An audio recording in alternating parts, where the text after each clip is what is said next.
심각한 의료 대란 문제를 현장에 계신 분들은 어떻게 보고 직접 겪고 계시는지 현장의 목소리를 듣기 위해서 두 분 모셨습니다. 정형준 보건의료단체연합 정책위 의장, 그리고 강청희 더불어민주당 강남을 지역위원장, 흉부외과 전문의 선생님이시고요. 정형준 선생님은 재활의학과 전문의 선생님입니다. 두 분 모셨습니다. 어서 오십시오. 네, 안녕하세요. 네, 바쁜 가운데 함께해 주셔서 너무너무 감사드립니다. 이 보통 심각한 문제가 아니어서 저희가 이건 반드시 현장의 소리를 좀 들어야 되겠다. 그래서 저희가 정형준 선생님의 경우에는 병원에 공문을 보냈습니다. 그래서 공문이 있어야만 출연이 가능하시다고 하셔서 병원이 지금 현장이 어렵기 때문에 나오실 수 없어서 저희가 감사합니다. 아니, 제가 어려운 건 아니고요. 저 재활의학과 의사라서 응급진료나 뭐 수술하는 사람은 아니기 때문에. 네, 병원 상황이 많이 어려우니까 하여튼 의사 선생님들이 병원에 계셔야 되는 상황, 누구라도 병원에 있어야 이게 좀 뭐 환자들이 좀 안심할 수 있는 그런 상황이 아닌가 싶습니다. 지금 현재 응급실 운영을 부분 중단한 병원이 4곳. 이라고 합니다. 그리고 당직 의사 혼자서 근무하는 데가 25곳. 지금 응급실이 어느 정도라고 봐야 되는 겁니까? 이게 좀 구조적으로 봐야 되죠. 어느 분부터 강청희 선생님 먼저 하시죠.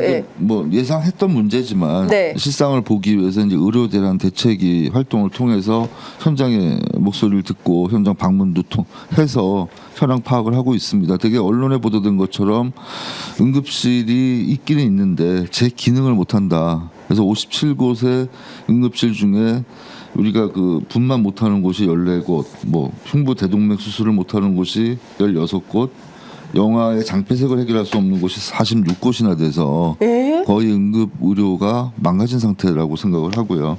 지난번에 방문했던 고대 안암병원의 경우에는 원래 140명의 환자를 응급의학과 전문의들이 수용을 해서 해결을 했었는데 최근에는 되게 50에서 60명 정도. 근데 그 대신에 중증도 비율은 상당히 올라갔다 그럽니다.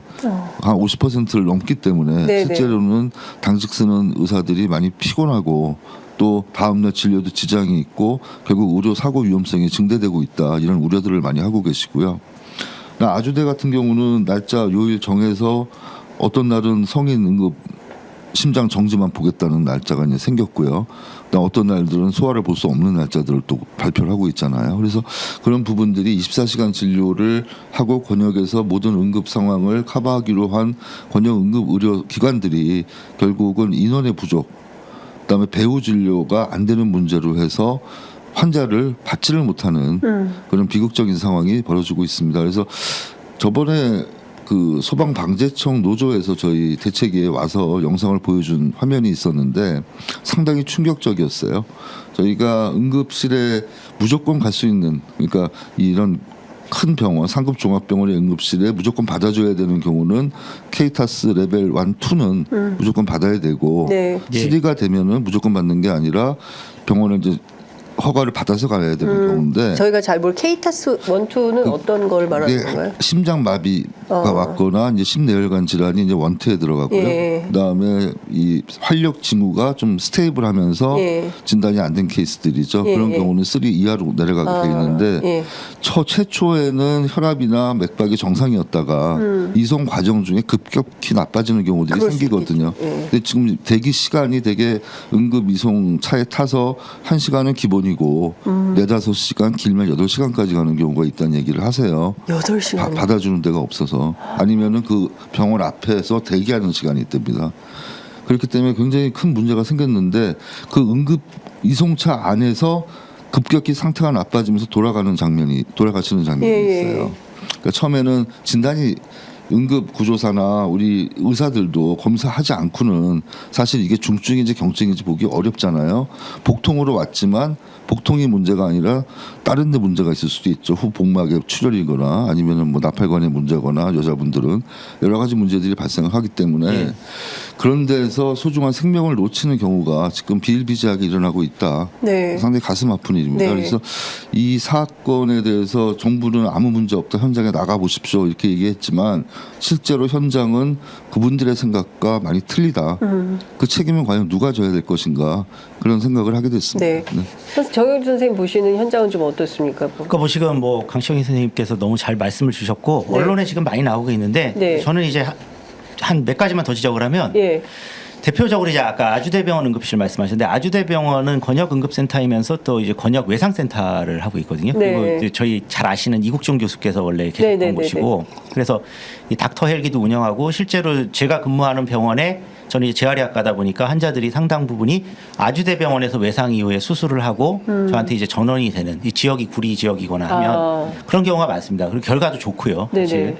근데 지금 이곳이 만약에 이렇게 성인 응급실이 돌아가지 않을 경우에는 수도권의 사실은 핵심적인 외상센터이기 때문에 네네. 외상 부분에서는 심각한 타격을 줄 수 있다고 저는 생각을 하거든요. 네. 그러니까 이 경중이 있는데 네. 지금 정부에서 이야기하는 방식은 그냥 모두 다 가동이 되고 있다 수준이지 예. 이 자원이 잘 배분이 돼서 아하. 실제로 필요한 곳에서 작동하고 있다고 보기는 어렵습니다. 그 부분이 이제 지금 말씀하신 그런 이야기들이고 두 번째는 심근경색 같은 경우는 아까 강청희 선생님이 뭐 흉부외과 전문이시니까 제일 잘 아시겠지만은 진짜 이게 시간이 중요합니다. 근데 지금 심근경색 환자가 뭐 스텐트 삽입이나 관성동맥 우회수를 하는데 최소 지금 3-4시간이 지금 네. 돌아간다고 하면 예. 사실은 이제 중요한 시간 다 날리고 예.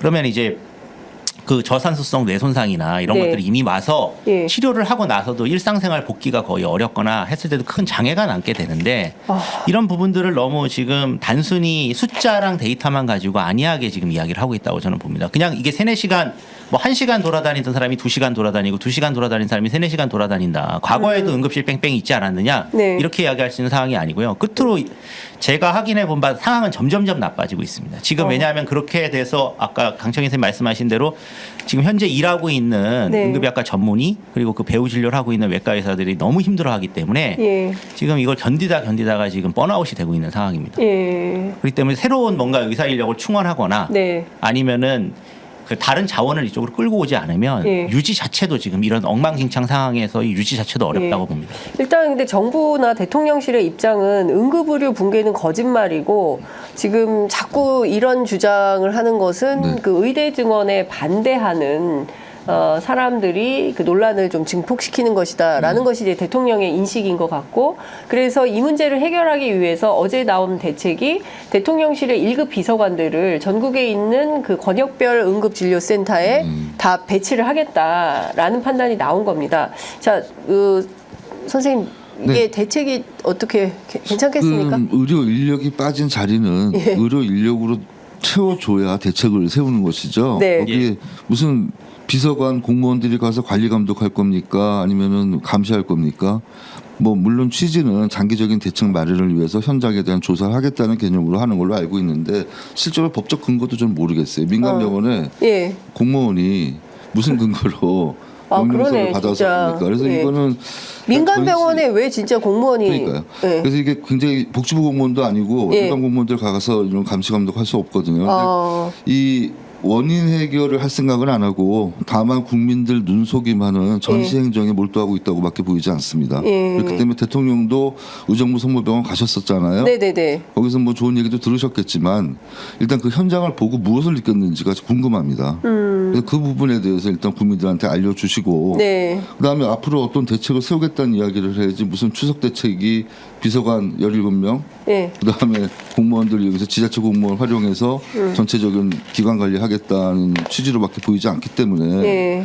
기관 관리에서 살아 있는 분, 뭐 돌아가실 분이 살아나는 건 아니지 않습니까? 예. 하루바삐 의료계와 대화를 통해서 예. 의사 인력 지금 배출돼 있는 의사 인력이 제대로 돌아와서 일할 수 있게 하는 게 정부의 대책이지. 다 현장을 이탈하게 만든 게 정부의 대책은 아니죠. 그래서 예. 굉장히 문제가 있다고 보고 있습니다. 예. 그다음에 의료 붕괴에 대한 생각이 예. 이 복지부 관료들의 생각이 잘못됐더라고요. 어떻게 예. 토론에 나와서 이야기한 거 들어보니까 예. 의료 서비스를 받을 수 없는 상황이 의료 붕괴라고 생각하고 있어요.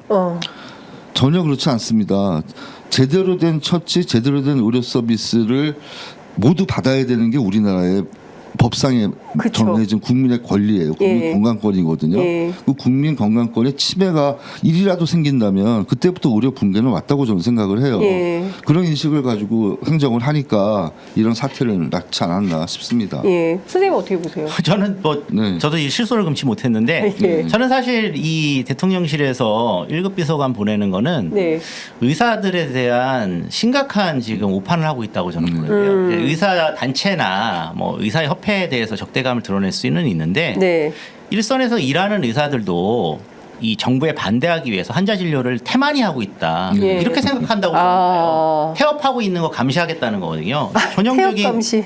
그렇죠. 이제 정부 기관장들이 이렇게 보내가지고 예. 감시하는 게 예. 전형적인 어떤 그 관치 행정의 어떤 측면인데. 예. 근데 이제 이런 식으로 자꾸 이야기를 생각을 하고 또 대통령한테도 누군가 그렇게 자꾸 입력을 해주는 것 같습니다. 이런 문제를 이야기하는 사람들은 의대 증원을 반대하는 이제 악마화된 의사들과 그쪽을 지지하는 사람들이라고 지금 자꾸 주장을 하는 것 같은데, 근데 현실은 실제로 이렇게 벌어지고 있는데 현실과 완전히 동떨어진 이런 정보들을 가지고 이 문제를 가가지고 의사들이 열심히 진료를 안 하기 때문이라고 자꾸 주장을 하게 되면 막상 일선에서 일하는 의사들은 열심히 진짜 환자의 목숨 때문에 뭐 밤잠을 설치고 일하시는 분들은 기가 막힐 노릇이고 네. 완전 현장의 사기를 완전히 떨어뜨리는 일입니다. 이거는 당장 철회해야 된다고 저는 생각하고요. 예. 가서 거기서 할 수 있는 일이 이 비서관 분들이 감시하고 보고하는 것밖에 없지 않습니까? 그렇죠.